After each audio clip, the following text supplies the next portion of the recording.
और इस शास्त्र का एक आयत है जो हमें बताती है, क्योंकि परमेश्वर ने जगत से ऐसा प्रेम किया कि उसने अपने इकलौता पुत्र को दे दिया, ताकि जो कोई उस पर विश्वास करे वह नाश न हो परंतु अनंत जीवन पाए।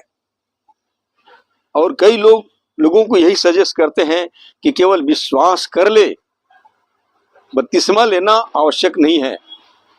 लेकिन मेरे प्रिय भाई बहनों, केवल विश्वास कर लेना ही काफी नहीं है,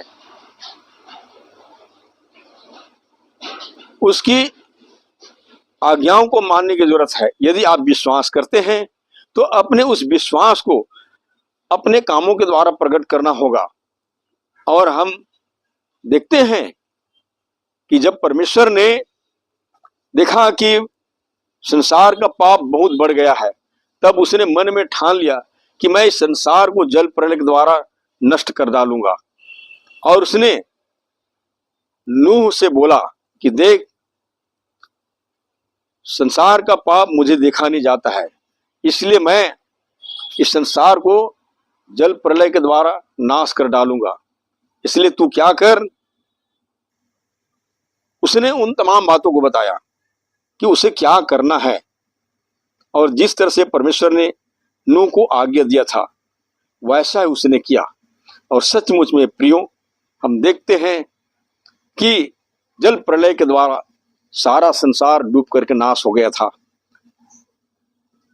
केवल नूह का परिवार नूह के कारण बचाया गया। इसी तरह से हम अब्राहम के बारे में देखते हैं। जब अब्राहम से बोला गया कि हे अब्राहम, तू अपनी माता पिता और कुटुंबियों को छोड़कर जहां मैं जाने के लिए कहता हूं वहां तू चला जा।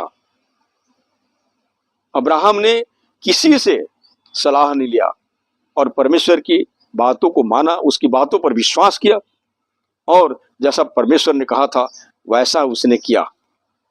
हम देखते हैं परमेश्वर ने जो बातों की प्रतिज्ञा उससे किया था, उन तमाम प्रतिज्ञाओं का वारिस अब्राहम बन जाता है। इसी तरह से हम देखते हैं एक और शख्स के बारे में, और वो है नामान कोढ़ी। नामान जो एक राजा का सेनापति था, जो कोढ़ से ग्रस्त थे, और वो कोढ़ के कारण उसे नामान कोढ़ी के नाम से ही जाना जाता था। क्या उसने अपने जीवन काल में बहुत से इलाज नहीं कराए रहे होंगे? निश्चित रूप से उसने बहुत से उपचार कराए रहे होंगे, लेकिन कोई भी प्रकार का उपचार उसके लिए कारगर नहीं हो पाया। तब उसे बताया गया कि उसे क्या करना चाहिए। उसे बताया गया कि उसे यरदन नदी में 7 बार डुबकी लगाने की जरूरत है। उसने उस बात को नकार कर यह कि मेरे गांव में भी बड़े बड़े नदी है, बड़े बड़ी नदियां हैं, क्या मैं उसमें डुबकी नहीं लगा सकता हूं? परंतु वैसा करने से संभव नहीं था। पर उसको चिताया गया, और जैसे चिताया गया था और सचमुच में यरदन नदी में जाकर के 7 बार डुबकी लगाता है, और शास्त्र का वचन हमें बताती है कि वो नवजात शिशु के समान पूरी तरह से शुद्ध हो जाता है, उसका कोढ़ चला जाता है। प्रियो, यही बात आज समस्त मानव समाज में एक बहुत बड़े उदाहरण है। परमेश्वर जो कह दिया वैसा ही करने में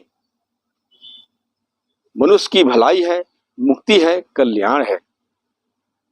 और परमेश्वर के बताए हुए मार्ग को नहीं अपना करके मनुष्य के बनाए हुए मार्ग पे चलते हैं, तो पवित्र शास्त्र हमें बताती है ऐसा भी मार्ग है जो मनुष्य को ठीक जान पड़ता है, परंतु उसके अंत में मृत्यु ही मिलती है।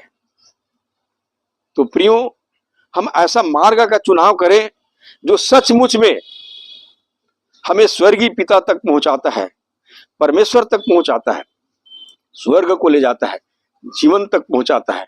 और वह मार्ग है प्रभु यीशु मसीह। प्रभु यीशु मसीह ने बड़े दावे के साथ में कहा, मार्ग, सत्य और जीवन मैं हूं, बिना मेरे द्वारा कोई पिता के पास नहीं पहुंच सकता। आज अवश्य है कि लोग अपने अपने लिए अनेकों मार्ग बनाते हैं। तो क्या स्वर्ग जाने के लिए अनेकों मार्ग है? नहीं, स्वर्ग जाने के लिए केवल एक ही मार्ग है और एक ही मध्यस्थ है, और वो है प्रभु यीशु मसीह। इसलिए मेरे प्रिय भाई बहनों, आज परमेश्वर ने अपना इकलौता पुत्र प्रभु यीशु मसीह को हम सबके लिए दे दिया है। यदि हम उसके सुसमाचार की आज्ञाओं का पालन करते हैं तो अवश्य रूप से हम परमेश्वर तक पहुंच सकते हैं, स्वर्ग को जा सकते हैं। बस यही उम्मीद के साथ परमेश्वर आप सबको आशीष दे। धन्यवाद।